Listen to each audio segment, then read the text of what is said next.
right, so I've got another set of drawer pieces ready. These are going to be all the drawers for the top of the wide dresser. So we've got 6 drawers to do.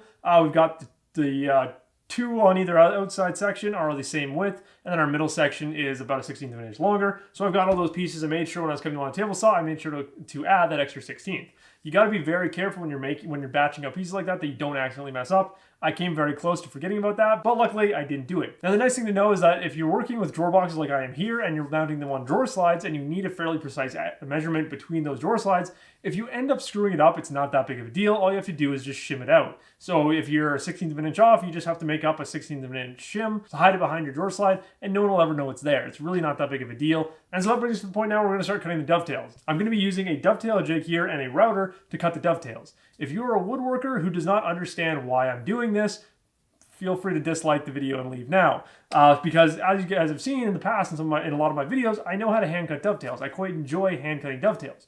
But for this project and most of my dovetail projects that I plan for the future, I really am not a fan of hand cutting dovetail. And I'll show you guys exactly why. So this is one of the drawer boxes that I made last night. And you can see here how these dovetails are just perfect. Everything is perfectly squared up. Everything comes out nice and clean. Now this is exactly what we're going to be making with these pieces right here. And so the fact that these look really good is just, kind of its own thing. With hand cutting dovetails, you can get a really nice looking joint. But the trick is that I made 4 of these in under an hour using this jig. Now obviously that under an hour just means cutting the joint itself. Not all the milling and all that you guys have already seen today. And so that's the big thing here. If I can get all the joinery cut on 4 drawer boxes in under an hour, that's really impressive. Now there's 3 things I really like about this. Obviously the speed is really enjoyable. Just being able to get this stuff done is really fun. You can just keep working on the project that you're at.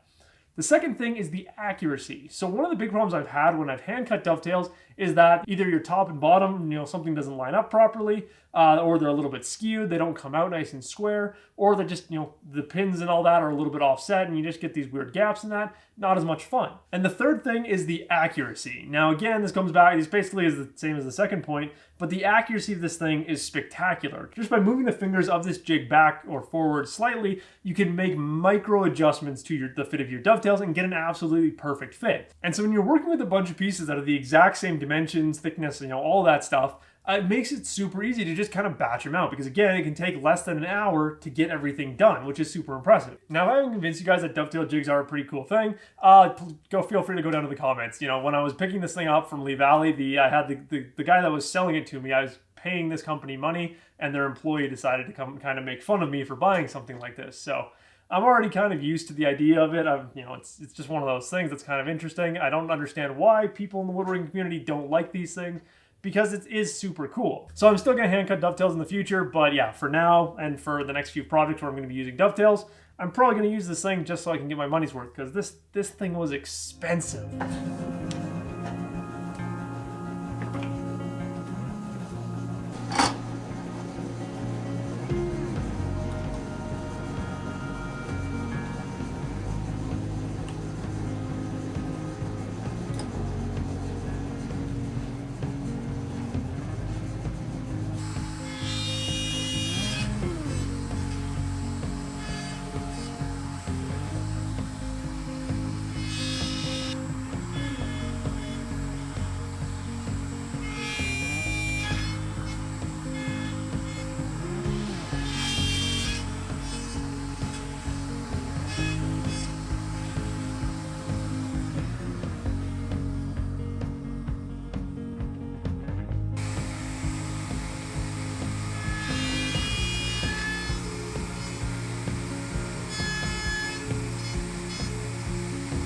Alright, and so we've got all of our tails cut. That took about 20 minutes, which is bloody amazing. That's one of the things I love about using this jig, is it's just so quick. So before I take that dovetail bit out of my router and I switch over to a straight bit to now cut the pins, what I'm going to do is I'm going to start by setting up everything on my table saw here, making sure the green tape is all facing the same direction, and we have the fronts to one side and the backs to the other. And we're just going to go through and quickly check all of our tails to make sure I didn't miss a spot, because it's a lot easier to fix that now while I have the router set up and the jig set up properly, rather than trying to reset it up later or trying to go back in with some chisel or something to fix those tails.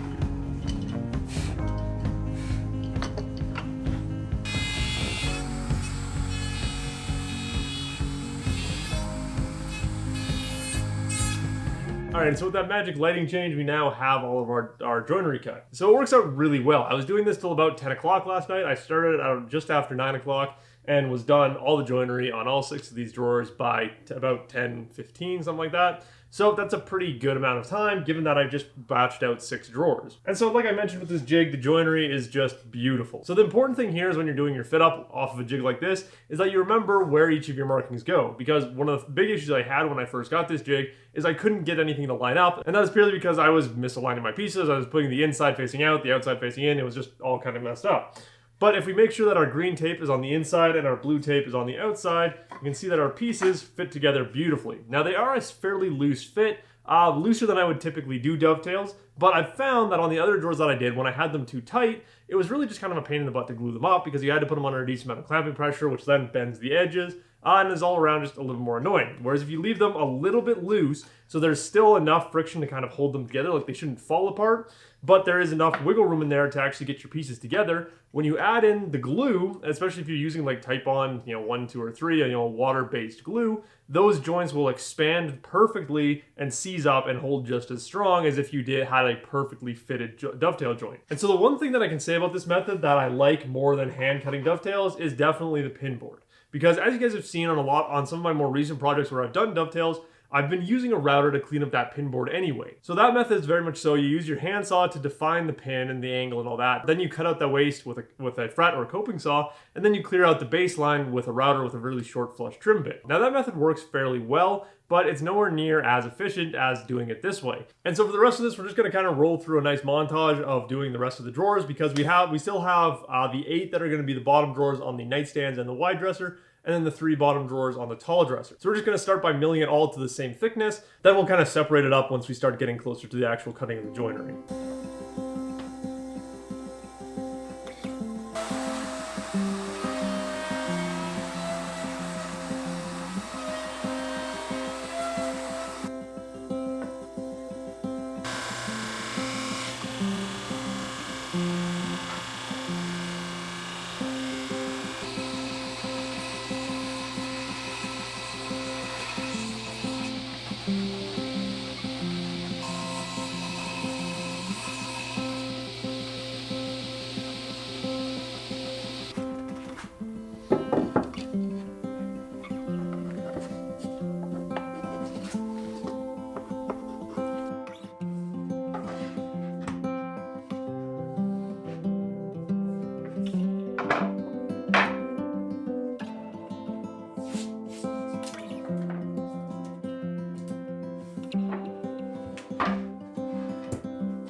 Okay, so I was going to wait to talk about this, but looking back at that last clip, you can obviously tell that one of these boards is not like the other, and that is this one right here, where you can see that there is a little bit of a mistake. So one of the downsides to working with machinery, obviously, is that any mistakes you make are amplified, pretty crazy. So if I was hand cutting this and I, started cutting in the wrong spot, I have to fill, the thin curve of my saw blade. Not that big of a deal. But what happened here is I thought that I was lined up between the guides on the jig and I was outside of the guides. Now this is one of the things that I could easily fix using some of the features of the jig. Leigh includes these little black spacer bars that you cut to fit specifically in between the guide fingers so that you can't make that mistake. Now you're gonna know right off the bat when you make a mistake like that, because I have an MDF backer board there, and so when I cut into that wrong spot, I get this puff of MDF dust, so it's very obvious that I screwed up. Now the important thing is to not panic. You don't want to kill your router really quickly. You don't want to pull it back out and try and jump and do anything like that. You want to make sure you follow through with the cut. You want to cut all the way through that board because that's going to make fixing it a lot easier.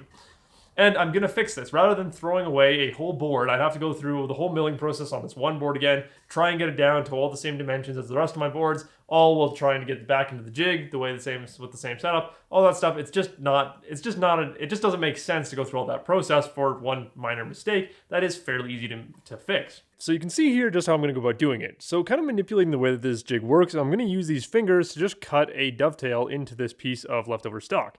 Now this piece came from one of the back pieces that I cut off another drawer, so it's going to be very similar color to the stock that we're already using. Alright, and so this is our piece now. So you can see it'll just fit right in there. And so I made this piece a lot tighter than I typically make the pins, so because I want to make sure that this seam fills up as much as possible. So once I have the whole drawer assembled and I'm putting it together, I've got glue on all of our normal dovetail spots, then I'll go and add this in. Because if I try to add this in now, there's a good chance I might break out this section here, which I don't want to risk doing. So once it's all glued up, once this area is fully supported, then I can go in with a mallet, tap this in a little ways, and it'll fill that gap just fine.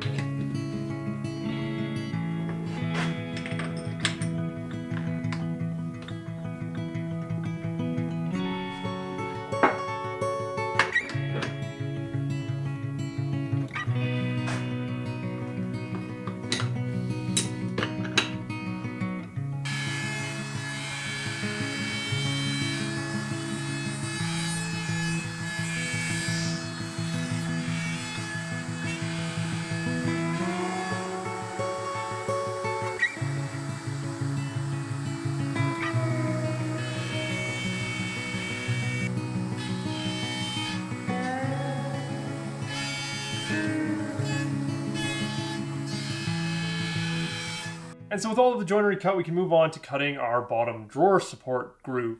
So basically, it's just going to be a groove that runs all the way along the bottom edge of all of our pieces here, and we want to make sure that it's as accurately aligned as we can possibly get it.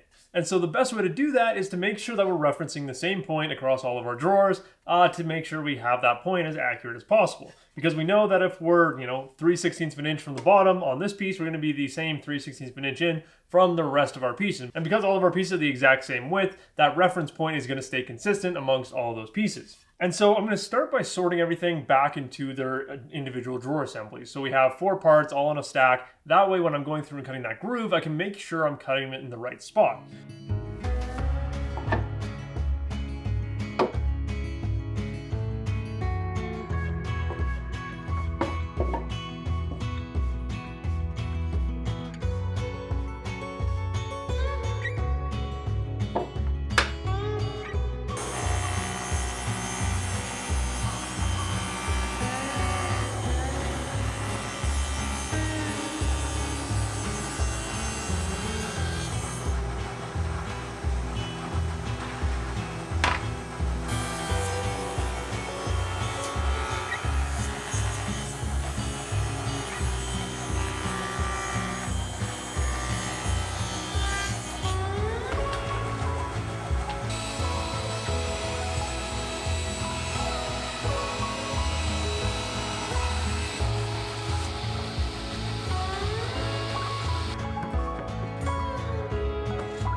Alright, so let's glue up one of these drawers just kind of live on camera to show you guys what's going on.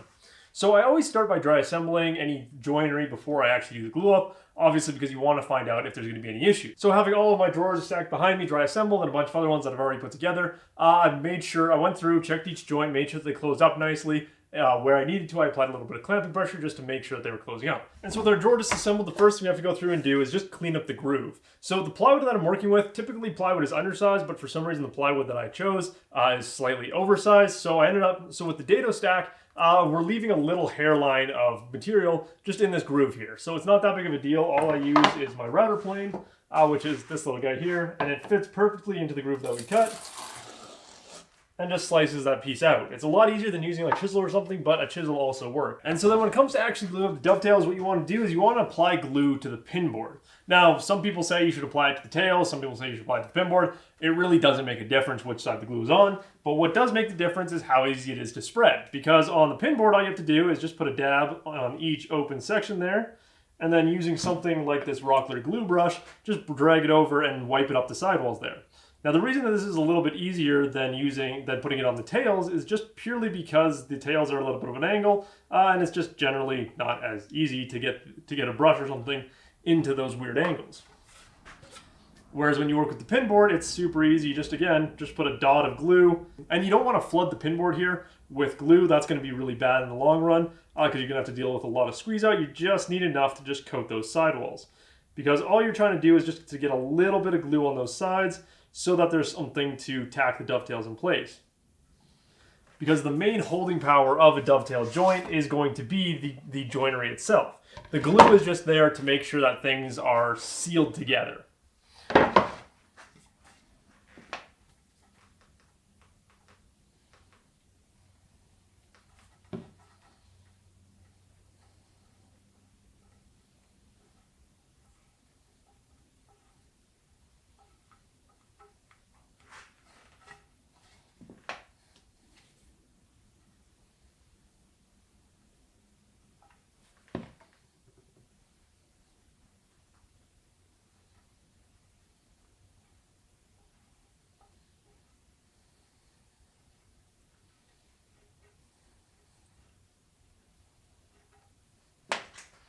And so then with one of my tail pieces laying nice and flat, somewhere where that I don't have to worry about squeeze out of that, and it's nice and it's in a nice flat location, I can just start putting the drawer together. And then the reason I made my dovetail slightly on the looser side is so that this part is nice and easy. With the glue on there, because I just put the glue on there, it hasn't started expanding the wood yet, but once I get the stuff all together and get it in clamps, over the time that glue is drying, it's going to slowly make these pins expand more so to fill these gaps.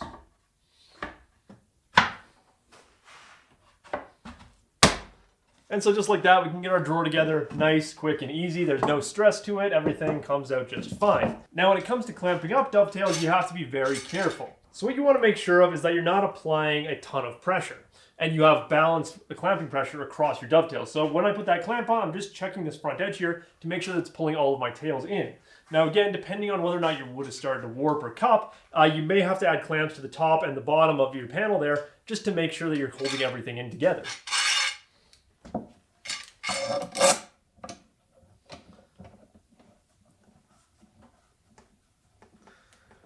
And so these Bessie clamps are about 1,000 pounds of clamping force. I'm not putting that full pressure in. I'm just applying enough pressure with that clamp to close up those gaps. And so you can see I start by going across the pin board here, because that's what I found works the best, because you can line up these clamps right on the edge of the tail there. Now, again, personal preference, you may find that there's a better way to do it. That's just the way that I've so far found that works best.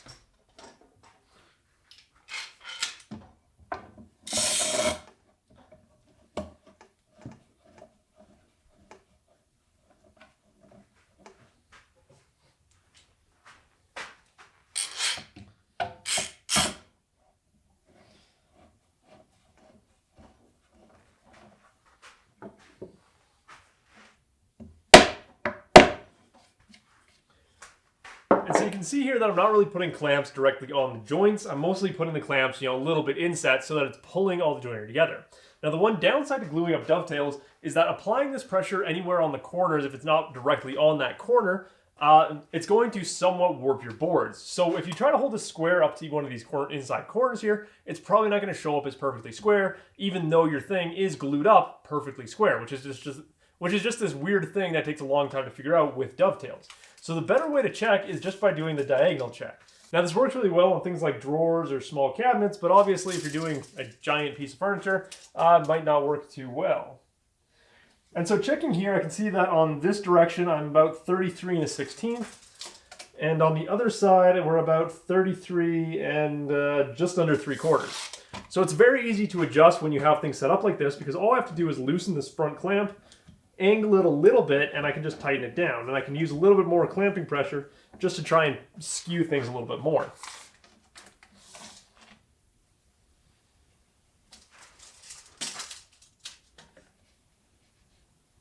And so that made the problem much worse. So we're just going to go back it off a little bit and go for about 50-50 between what we just did there. And so the nice thing here is just by using that one clamp on the front, you're able to adjust how square your box is.